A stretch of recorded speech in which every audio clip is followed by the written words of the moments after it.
नमस्ते। आज मुझे वास्तव में ऐसा महसूस हो रहा है कि हिंदू धर्म खतरे में है, हिंदुत्व खतरे में है, वैष्णव हिंदू हैं उनका धर्म खतरे में है। हाँ, पूछेंगे ऐसा क्या हो गया?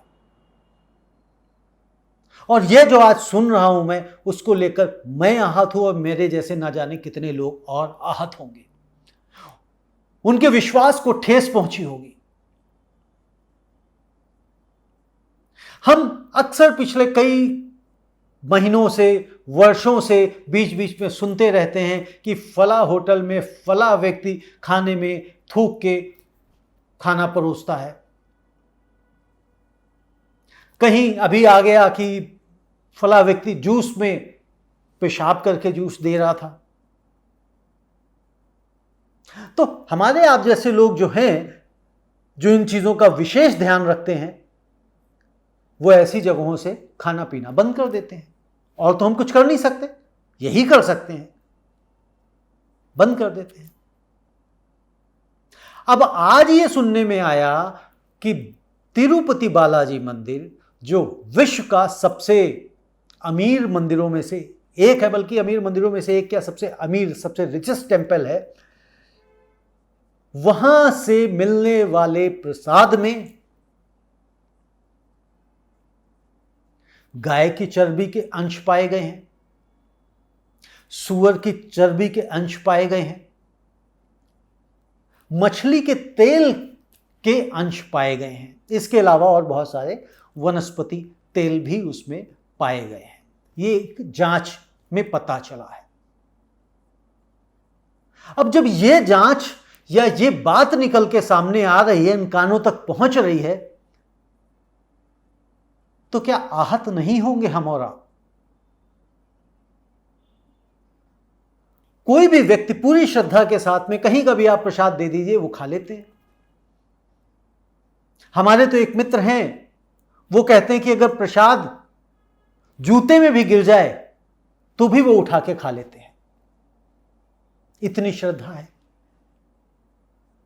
मेरे जैसा व्यक्ति जो कुछ ज्योतिषीय कारणवश बाहर से आपके द्वारा, किसी के द्वारा दिया हुआ प्रसाद ग्रहण नहीं करता है, लेकिन मंदिर से सीधे मिले हुए प्रसाद को श्रद्धापूर्वक ग्रहण करता हूं।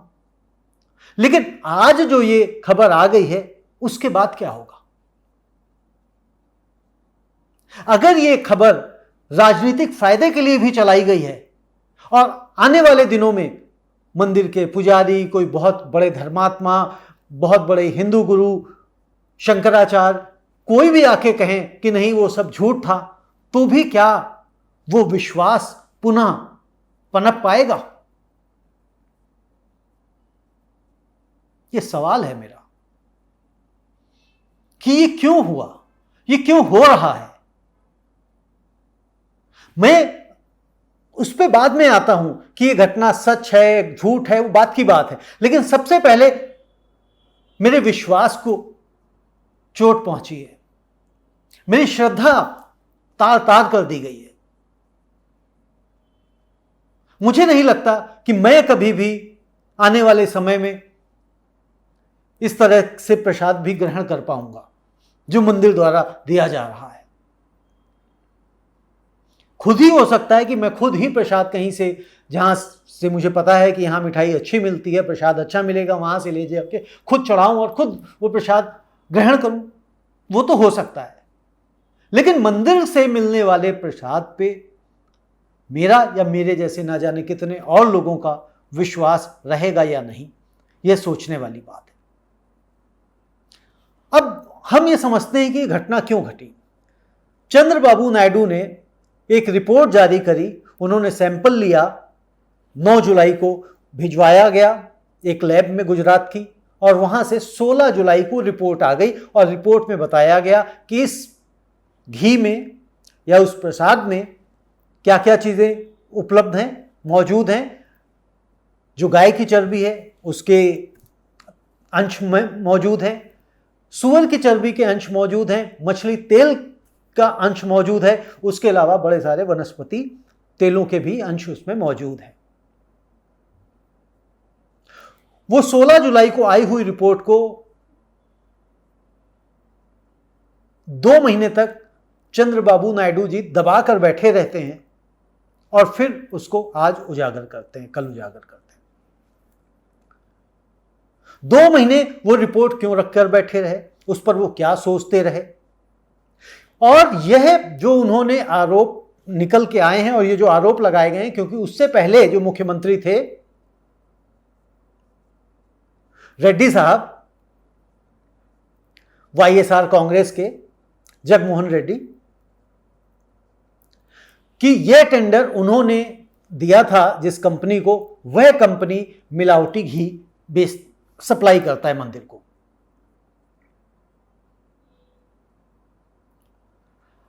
अब यहां पे कई सारी चीजें, एक तो ये क्या राजनीतिक प्रतिद्वंद्विता है जिसकी वजह से नायडू साहब ने यह आरोप लगाए हैं। दूसरी बात यहां पे आती है कि जो कंपनी ये घी सप्लाई कर रही है मंदिर में, वो कितने रुपए किलो पे बेच रही है? 320 रुपए प्रति किलो पे। जी हां, 320 रुपए प्रति किलो पे मंदिर में घी सप्लाई किया जा रहा है।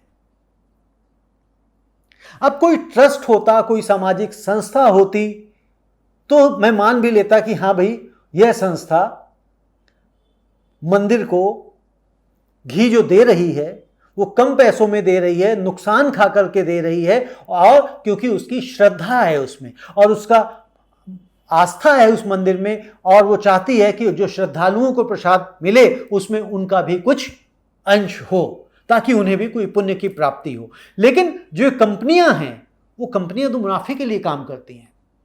तो 320 रुपए प्रति किलो में गाय का घी कैसे मिल सकता है, इसकी कोई दूर दूर दूर दूर दूर दूर दूर दूर बहुत दूर तक संभावना नहीं है। तो इसमें तो कोई दो राय नहीं है कि उस घी के अंदर मिलावट है। किस चीज की मिलावट है वो बात की बात है। बात की बात मैं इसलिए कह रहा हूं क्योंकि जैसे कहा कि भाई लैब में रिपोर्ट आई है।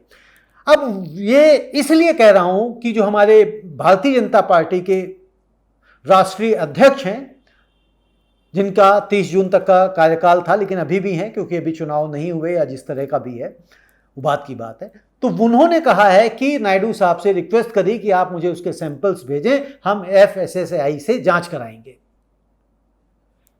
अगर जांच अभी बाकी थी, अगर जांच अभी अधूरी थी, तो इस खबर को क्या दबा के नहीं रखा जाना चाहिए था? इस खबर को अभी और रोक के नहीं रखा जाना चाहिए था? मेरी समझ में इस खबर को रोक कर रखा जाना चाहिए था,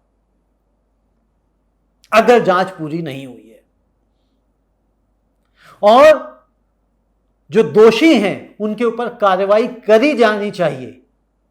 लेकिन जांच अगर पूरी नहीं हुई है आपकी, तो इस तरह से आपने जो खबर को सारे जहां में घुमा दिया और उससे हमारे और आप जैसे लोगों को जो ठेस पहुंची है, चोट पहुंची है, जो उस विश्वास में कमी आई है, उसका क्या होगा?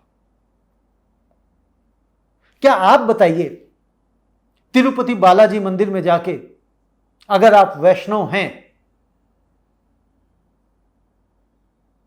तो क्या प्रसाद ग्रहण कर पाएंगे? जबकि आपके कानों में, आपके दिमाग में यह गूंजता रहे, कहीं इस प्रसाद में मिलावट तो नहीं है, कहीं इस प्रसाद में, इस लड्डू में गाय की चर्बी तो नहीं मिली हुई है, सूअर की चर्बी तो नहीं मिली हुई है, फिश ऑयल तो नहीं मिला हुआ है, ग्रहण कर पाएंगे?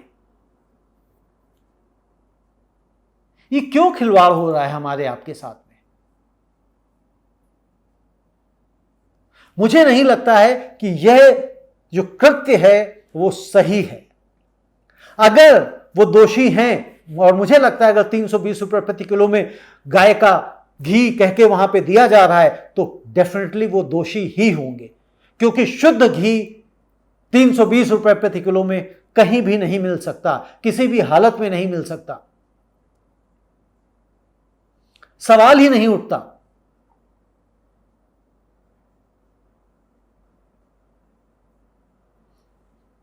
अब इसके बाद एक बात और आती है, और ऐसे न जाने जो कितने मंदिर हैं, वहां के प्रसाद के साथ क्या खिलवाड़ हो रहा होगा या नहीं हो रहा होगा। संशय तो बैठा दिया ना मन में। आप इस विषय पे क्या सोचते हैं? क्या रिपोर्ट को इस तरह से उजागर करना हम हिंदुओं के लिए, हम सनातनियों के श्रद्धा के लिए ठीक किया गया, सही कर्म था, या इस रिपोर्ट को अभी दबा के रखा जाना चाहिए था और पूरी जांच होने के बाद शायद, मुझे लगता तब भी उजागर ना करते, बल्कि संस्थाओं पे कार्रवाई करते, जो दोषी हैं उनके खिलाफ कार्रवाई करते और मीडिया से इससे दूर रखते।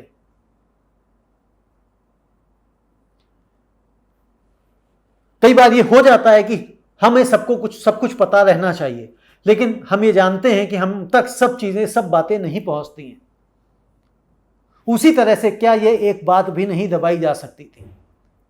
जो हो गया वो हो गया। कम से कम हमारी आस्थाओं से तो खिलवाड़ नहीं होता, हमारे विश्वास को तो चोट नहीं पहुंचती, हमारा मन यूं आहत तो नहीं होता।